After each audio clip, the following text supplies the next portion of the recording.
into the wild where the stars collide under endless skies.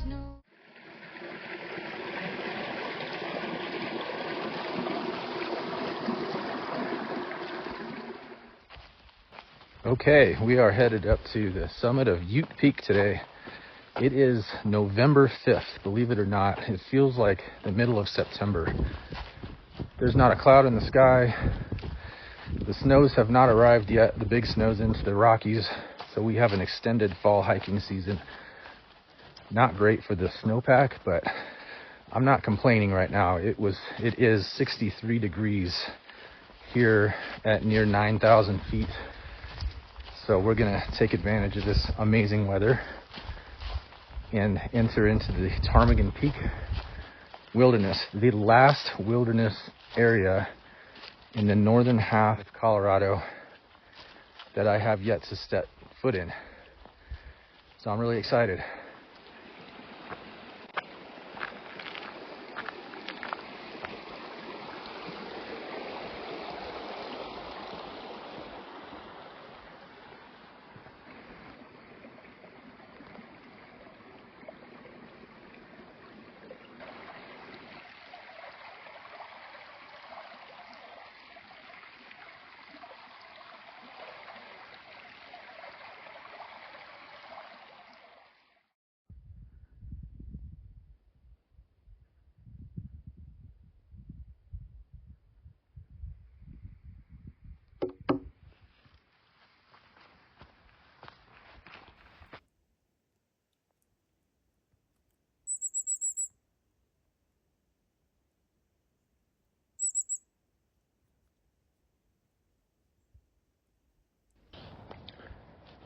Just taking a little break, just past the wilderness boundary, and I am just short of 2 miles in and just a little over 1,000 feet up.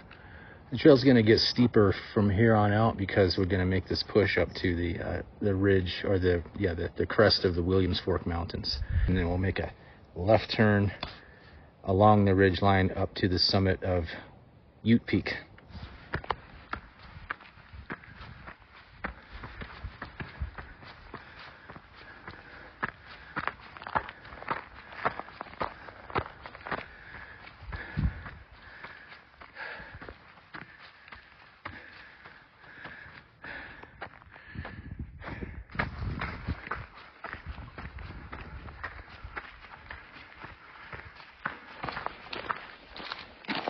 All right, I'm 3 miles in and a little over 2,000 feet up. Trail's been pretty steep consistently. I'm at 10,600 feet, headed up to hopefully 12,274 feet. So about another 1,700 feet to go. Yeah, it's definitely a steep one. Just run into some pretty nasty blowdowns here. Got to get around, and then up there you can see the ridge line.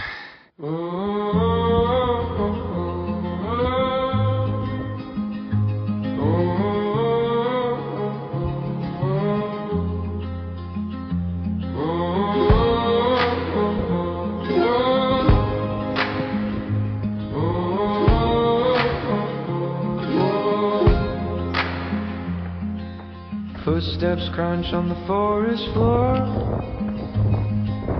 Shadows stretch where the sunlight tore. Whispers rise from the pine so tall. I walk where the wild winds call. I walk where the earth feels small.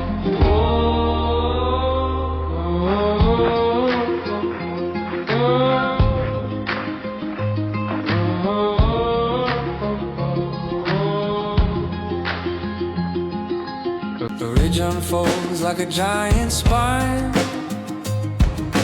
Clouds drift low like they're tracing time. The air is sharp, but it tastes like gold. I walk where the wild winds call. I walk where the earth feels small.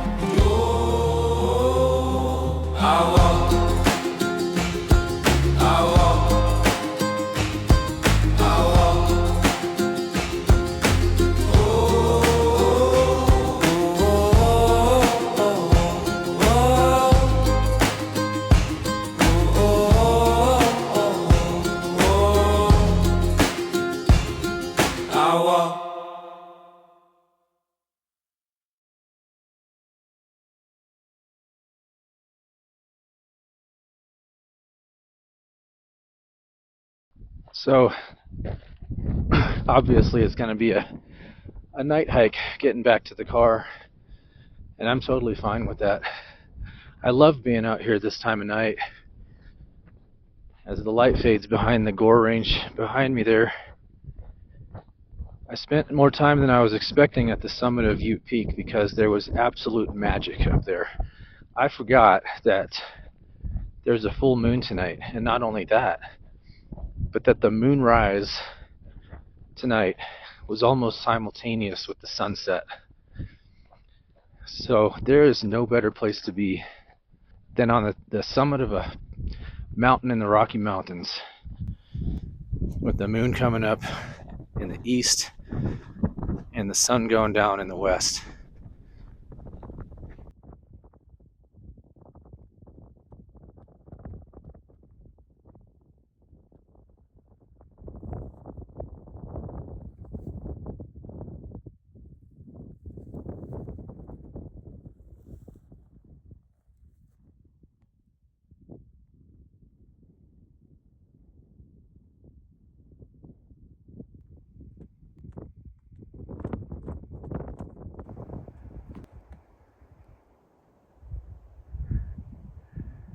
The big city lights of the Blue River Valley.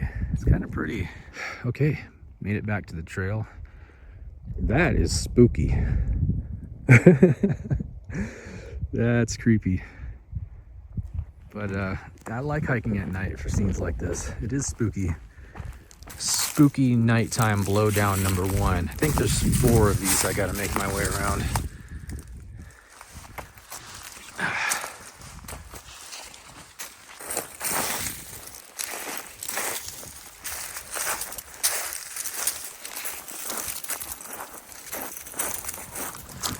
Too bad. Creepy nighttime blowdown number 2.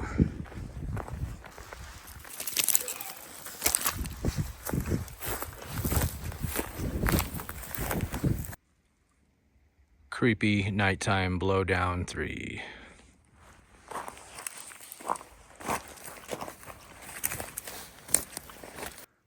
Creepy nighttime blowdown number 4. These suck, man. You can't get over these. You gotta go around that. That's just nasty. Creepy nighttime blowdown 5. That is that's the worst one. Look at this thing. It's like, is it Ichabod's something or other? It's what I think of. Gotta go around it. All right, I stopped to take a break, get some dinner, snack food dinner, and some water. I'm sitting here on a log. I think I got down the more difficult parts around those blowdowns and whatnot, and now I'm on just a good trail. I'm 7.5 miles in almost, and I got probably, I think, about 2.5 miles to go to get back. So if you're watching this, you might be thinking, man, this guy's an idiot. Is he out here at night hiking alone in the Rockies in the wilderness? And I can understand that perspective. Maybe I'm a little bit crazy. But I think if you follow a few simple sort of common sense things about hiking at night, it's really only marginally more dangerous than hiking during the daytime. And I've come to really enjoy it, actually, the times I've gotten to hike at night. Sometimes being willing to hike at night, especially returning from a hike during the nighttime, can allow you to see things during that golden hour from certain locations and certain perspectives that you just can't get if you are always trying to get back to your car during the daytime. And it's really all about managing risk. Rule number 1 for me as an avid night hiker is slow down. Once it's dark out, there's no reason to rush. You got all night to get to where you're going, but you got to just slow down. Rule number 2, utilize the available technology that we have. There's really no reason, in my opinion, to not have a satellite communicator anymore. This is a Garmin InReach Mini. The other piece of technology that becomes really important with night hiking is some kind of satellite-based navigation app. I use OnX. I love it. It's really inexpensive. The reason why it's so important at night is, for as easy as it is to get off trail or lose the trail or miss a trail junction during the daytime, it's 10 times easier to have that happen at night. And once you are off the trail, it's 10 times harder to find or reacquire that trail at night unless you have some kind of an app like that. Common sense number 3, multiple sources of artificial light. So I carry a headlamp, I carry a backup flashlight, like a light flashlight, and then my third source of artificial light is the flashlight feature on my iPhone. And last but not least, stay calm and enjoy it. Hiking at night brings a whole different kind of form of beauty. You can't see a whole lot, but it's a different experience in the wilderness.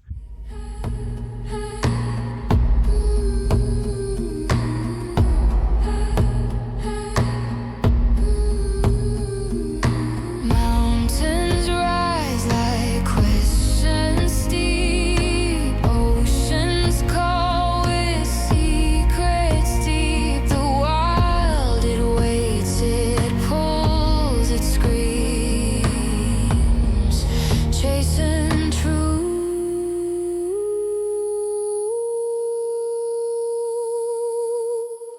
chasing dreams.